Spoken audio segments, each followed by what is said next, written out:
Voices from the Hidden Kingdom is a program dedicated to sharing North Korean refugee stories, facts about their homeland, and facilitate conversations around some of the most pressing issues that the people face today and into the future. New Korea Foundation International acts as an intermediary, advocate, and public-facing voice for those willing to share their knowledge and experiences with you, the listener. All names have been changed to protect all participants and their family members who may remain in North Korea.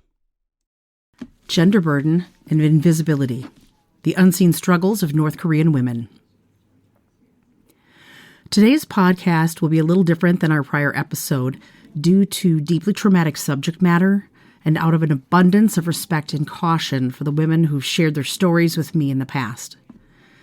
With this in mind, please be aware that the following information that I'm going to share with you delves into challenging topics centered around disproportionate gender roles, abuse, exploitation, human trafficking, and CPTSD.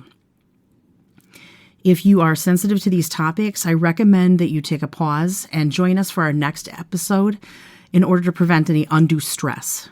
For those that intend to stay with me through this episode, please proceed with caution, care, and an open mind for what you are about to hear. I love my job with NKFI. I really, really do. However, sometimes this job involves talking about things that are uncomfortable, challenging, or are life-altering. And that's not always easy to do, but these things are really important, and they play a key role in informing and advocating for the people of North Korea. There are moments in everyone's life where you're presented with stark facts around something that in turn alters your view of the world forever. For most of us, we experience things such as women statistically achieve higher levels of post-secondary education, and yet they're paid 85 cents for every $1 that a man earns, and women only hold 25% of all executive roles in the workforce. Or reading scores nationwide show an illiteracy rate of 21% or below a fifth grade level, which contributes to an estimated $2.2 trillion in social services and taxes annually.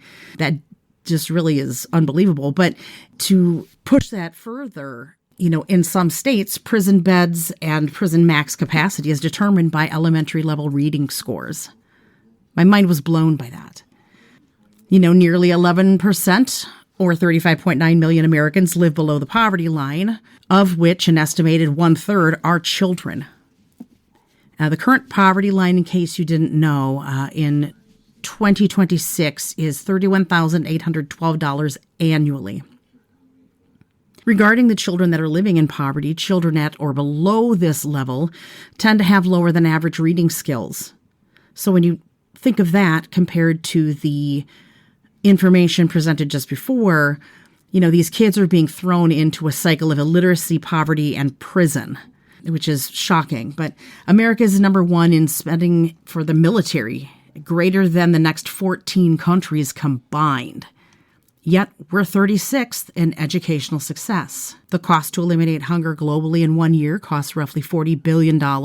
The cost to eliminate hunger through long-term agricultural investment is $330 billion, give or take. With that in mind, the world's top 50 billionaires own more than $5.5 trillion, which would take 15,000 years for them to spend all of it at $1 million a day.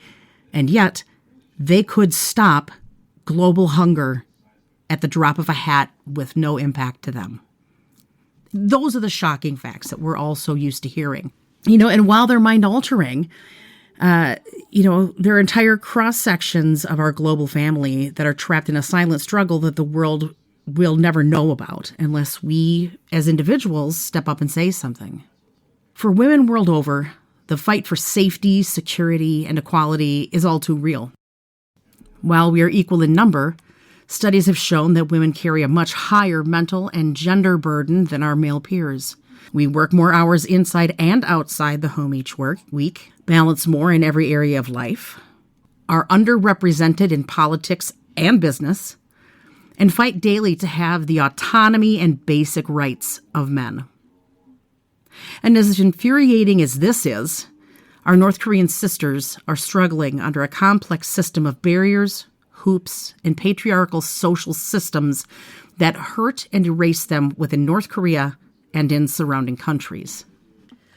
While I could spend literal hours talking about the roots of the problems stemming from accepted structures that have just compounded over time, I'm just going to simply reference the Neo-Confucianism influence of the three obediences or threefold dependency, where women are made subservient to patriarchal lineage and expected to remain subordinate and subservient to their fathers, husbands, and eventually their sons. They're expected to put their entire lives into servant mode. This is paired with modern instances of abuse by foreign nations. For example, the Japanese military sexual slavery, aka the comfort women of World War II, and the dictatorial influence of men in high positions of power with the Communist Party of the North. The women of the Korean Peninsula, they've spent the entirety of their lives belittled, demeaned, devalued, and erased from public in so many ways.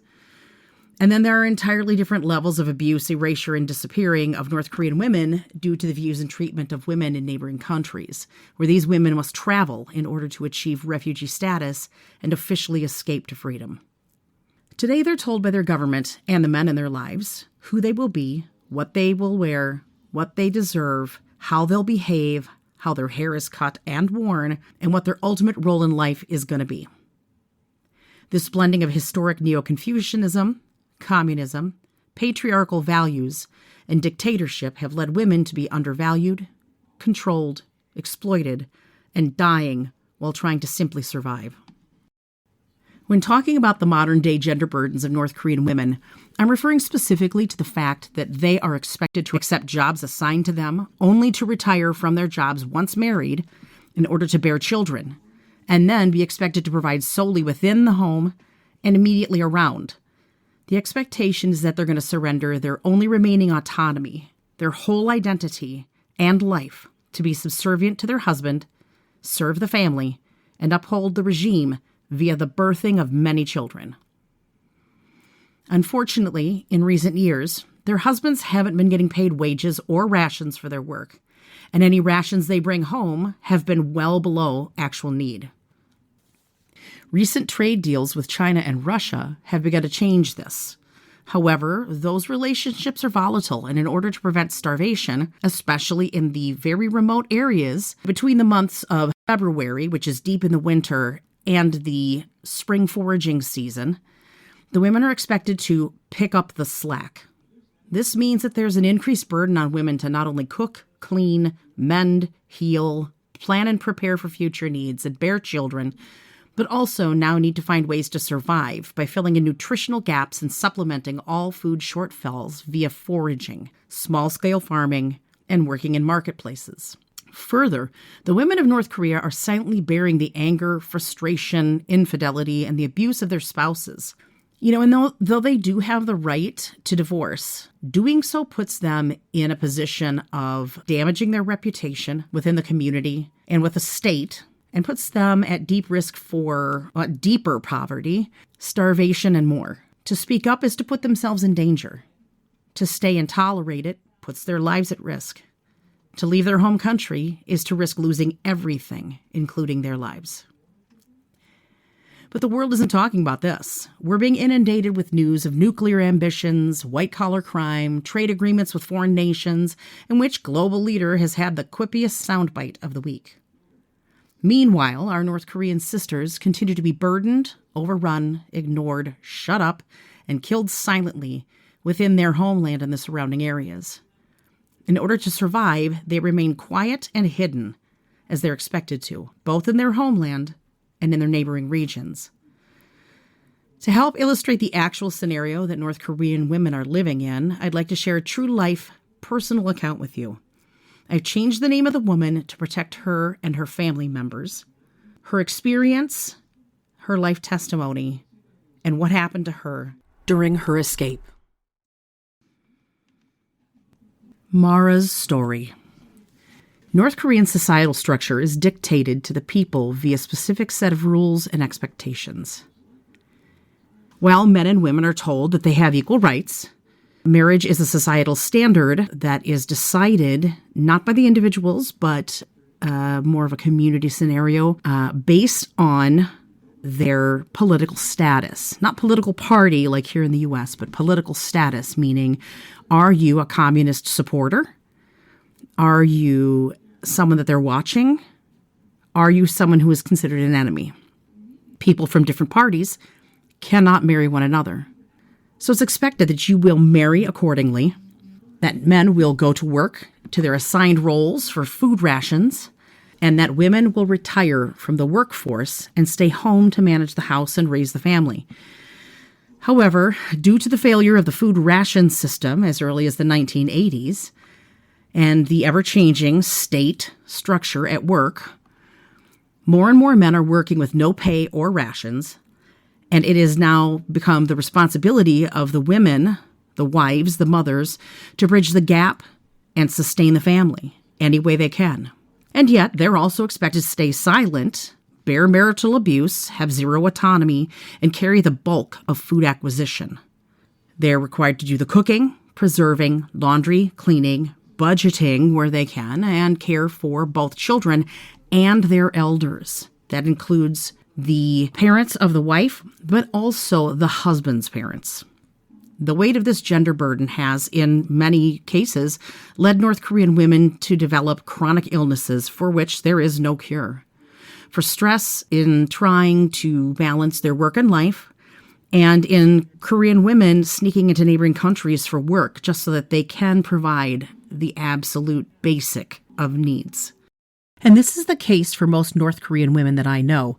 In the life story of my friend Mara, she watched her mother work herself to literal death, caring for her family. She and her mom were really, really close. They shared laughter and stories and life lessons. However, when her mother eventually passed away from exhaustion and chronic illness, Mara was thrust into that role of being the provider in the house.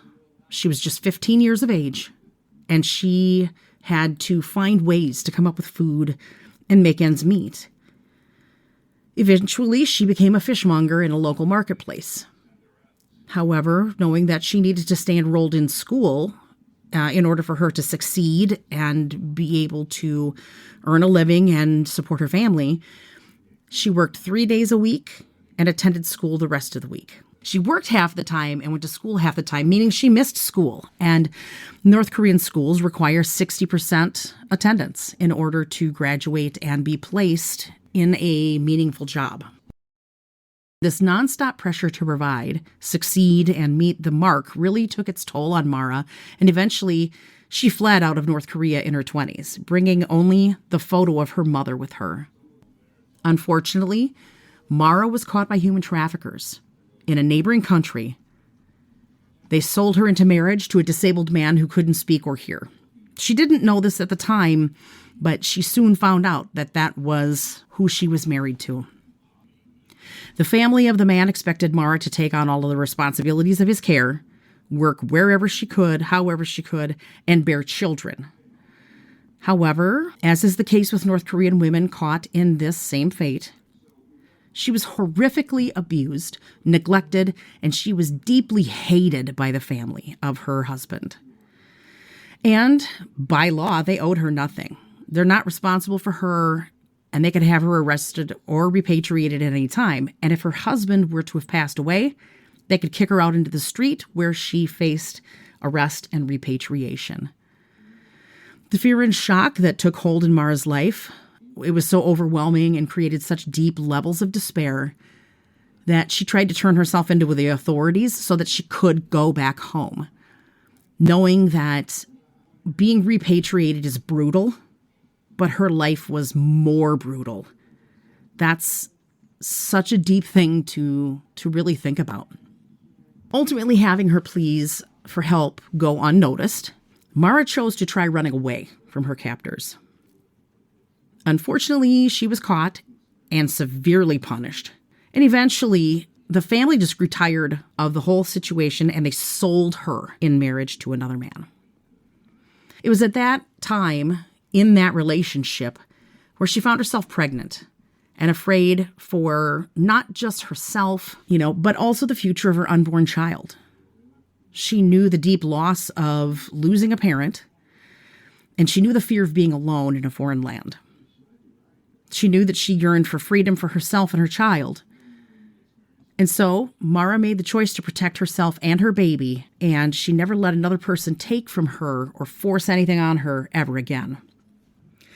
As time passed and her child grew older, so did her fear for repatriation for them both.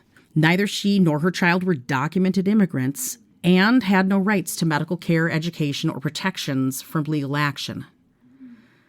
Her child had been born in a remote area, and the place where she was living, these children who were born out in these remote regions are not documented at all. And without documentation, even if your father was native to the country, without that documentation, you're entitled to nothing.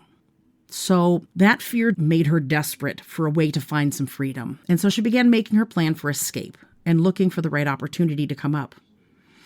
She dedicated herself to learning the language where she was living and to save a little bit of money for the anticipated journey ahead. And eventually the door opened, but only enough for her alone to get out. She had to leave her child behind with the father while she made her journey to freedom in South Korea, which was a long, complicated journey. Through this journey, Mara became a Christian. She was able to get a job in South Korea and arrange for her child to immigrate to her in South Korea with the permission of the father, who consequently had become unable to provide proper care for this child. She was able to attend school and get a high-level job as a translator and broker. And, she began to realize a dream for her life for the very first time. Most North Koreans don't have a vision of their future because their future is controlled and decided by someone else. But through this experience, Mara began to see a future. Today, Mara is thriving and doing well, but she still battles complex post-traumatic stress disorder. Her child has grown and is in university studying and making plans for their future. Now, while Mara's experience is such a common one for North Korean women, her life really could have gone any way. Of the women who managed to escape North Korea, more than 70% end up in human trafficking scenarios with very little hope of escape. If they don't end up being sold into the sex industry, they're sold into forced marriages. When the buyers get tired of them, they repatriate them or they sell them to someone else. If they're repatriated, these women are separated from the children that they've born in this nation or that came with them. And it means handing them back to the North Korean government, where they face harsh imprisonment, torture, and sometimes death via execution. And sometimes remaining family members also are punished. The deep heartbreak and trauma caused, especially for the children, is not easily repaired or reconciled. If the families cannot or do not wish to provide care for their undocumented children born by these women, they just abandon them. These children are left completely alone. Innocent and undocumented children are really vulnerable, unable to get an education or medical care, as I'd said, and it just perpetuates the cycle of illiteracy and poverty. It puts these kids at high risk for premature death from starvation, illness, and injury. And the mothers know this. The North Korean women know that this is a possibility, and it's just traumatizing and it terrifies them. The guilt, loss, and sorrow felt by the mothers when they find out that their child has gone to prison or has died. The pain and loss, it's really beyond description. Between the threats of assault and the pressures of providing for their families in North Korea, and the trauma of human trafficking, scenarios of forced labor and sexual slavery, and the constant threats and physical violence, along with cultural and societal expectations to comply or face the punishment, the women of North Korea have been set in a terrible place of suffering and vulnerability at every turn. And the only way to stop it is to shine a light on the facts, speak for the voiceless, provide care, pray for the women of North Korea, and push for radical change on a global level. Knowing Mara and several other North Korean sisters who have shared their experiences has really been life-altering for me. These women are an inspiration around perseverance, and they're worthy of fighting for. So with all of this heaviness in mind, there's just a lot to think about. And Mara isn't the only person who's ever suffered from this. There are women in the hundreds of thousands who've gone through experiences exactly like this or very similar to this. Some are still suffering in their homeland, and some are still married to the husbands that they were sold to. And it works out sometimes, but they are suffering in abject poverty. They're struggling with preventable medical issues and illnesses, dealing with not having access to clean water and education and the news, and the list just goes on.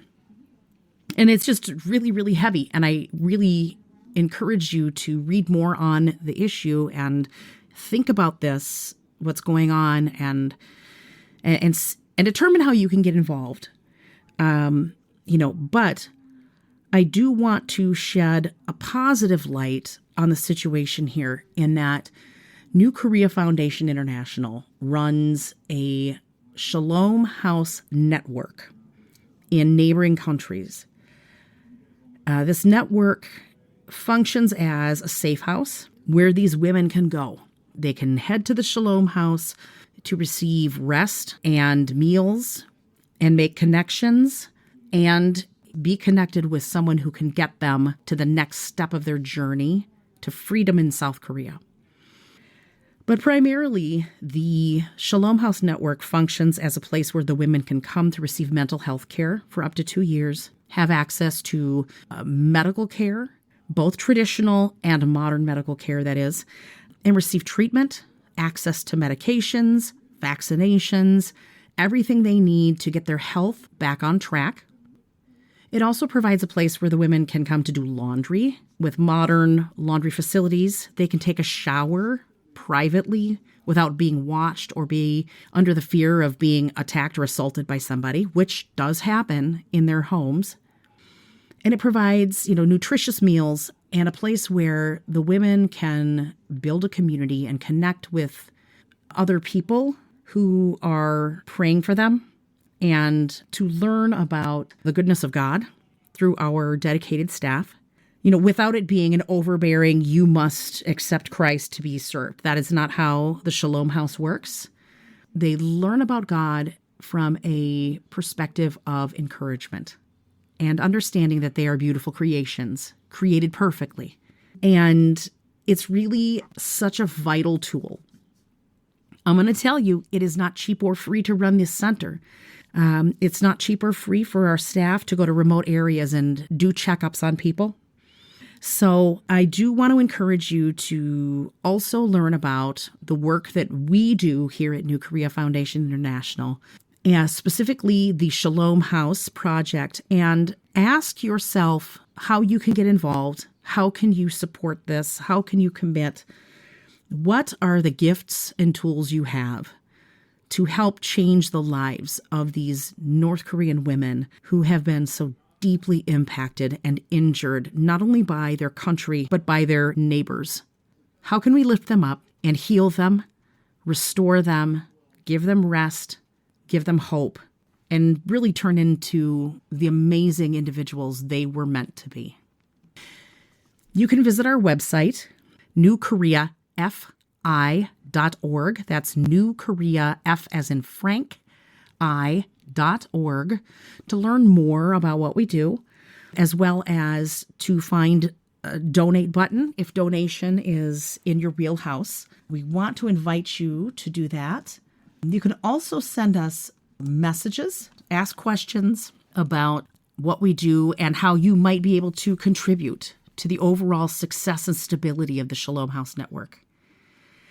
I also want to encourage you to take part in our New Korea Hope broadcast stationed in East Asia. Through this broadcast, you, the listener, can share messages of hope, encouragement, and more with not just the North Korean women inside the country, but also those in neighboring areas throughout East Asia. All you have to do is send your message of hope to NKHB316@gmail.com. That's N as in Nancy, K as in kangaroo, H as in Henry, B as in boy, 316@gmail.com. And our dedicated staff will read these letters on air so that they can be broadcast deep into North Korea and, again, the surrounding areas.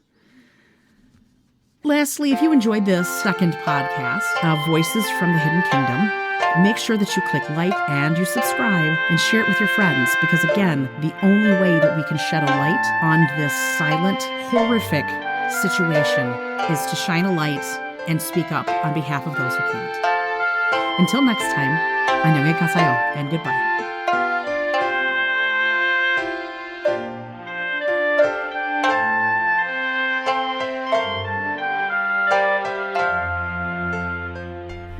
Voices from the Hidden Kingdom was brought to you by New Korea Foundation International, a U.S.-based 501c3 advocating for North Korean refugees, their nation, and their families. Thank you for listening.